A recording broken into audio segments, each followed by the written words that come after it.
O sistema da figura é composto por três pêndulos A, B e C de massa, material e comprimentos iguais. No instante inicial, A é solto com velocidade nula de uma altura h em relação a B e C. Considerando todos os choques como sendo elásticos, após a primeira colisão, olha só, pessoal, uma questão bacana sobre pêndulo de Newton. Olha só, primeiro ele fala que a massa, o material e os comprimentos dos pêndulos são iguais. Ou seja, esses três corpos, A, B e C, apresentam a mesma massa. E ele confirma que os choques, ou seja, as colisões, são colisões perfeitamente elásticas. E aí, eu quero lembrar para você quais são as características de uma colisão perfeitamente elástica. Vamos lembrar que na colisão perfeitamente elástica, nós teremos, pessoal, duas conservações. Primeiro, para qualquer tipo de colisão, não somente para a colisão perfeitamente elástica, mas nós podemos ter a colisão parcialmente elástica e a colisão perfeitamente inelástica, mas para qualquer tipo de colisão acontece conservação da quantidade de movimento. Ou seja, a quantidade de movimento do sistema antes é igual à quantidade de movimento do sistema depois. Lembrando que quantidade de movimento é uma grandeza física dada pelo produto da massa do corpo vezes a sua velocidade.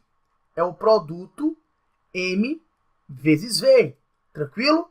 Então, todo o corpo de massa m dotado de uma velocidade v apresenta uma certa quantidade de movimento. Então, na colisão perfeitamente elástica, acontece uma conservação da quantidade de movimento.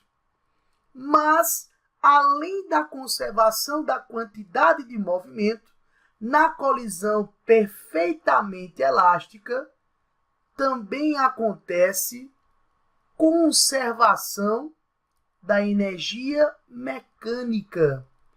Ou seja, na colisão perfeitamente elástica, acontece conservação da energia mecânica.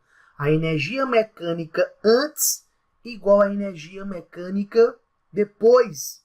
O que significa dizer que se uma bolinha, se um pêndulo foi deslocado até uma posição H, após ser abandonado, esse pêndulo vai colidir com o pêndulo B, que vai transmitir quantidade de movimento para o pêndulo C, e apenas o pêndulo C será deslocado à mesma altura H, pois acontece conservação da quantidade de movimento.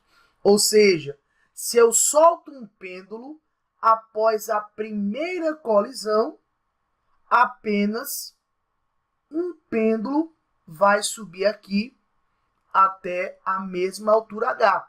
E esse pêndulo seria exatamente o pêndulo C. Tá vendo? Se eu soltasse dois pêndulos, se você soltasse dois pêndulos, após a colisão, subiriam dois pêndulos. Então, como é um pêndulo de Newton e trata-se de uma colisão perfeitamente elástica, acontece conservação da quantidade de movimento e também conservação da energia mecânica.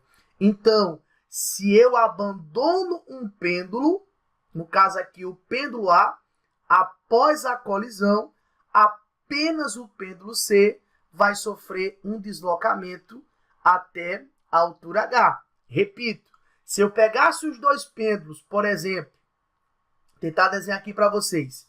Se eu pegasse os dois pêndulos A e B, certo?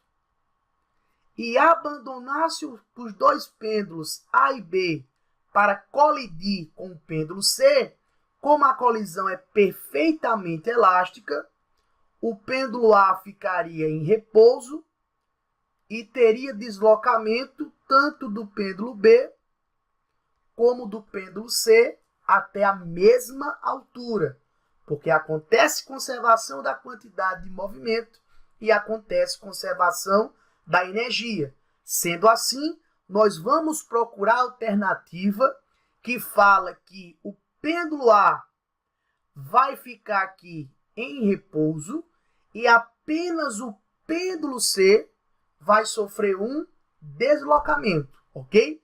E aí, se nós retornamos lá para a nossa questão, a alternativa correta seria a alternativa E.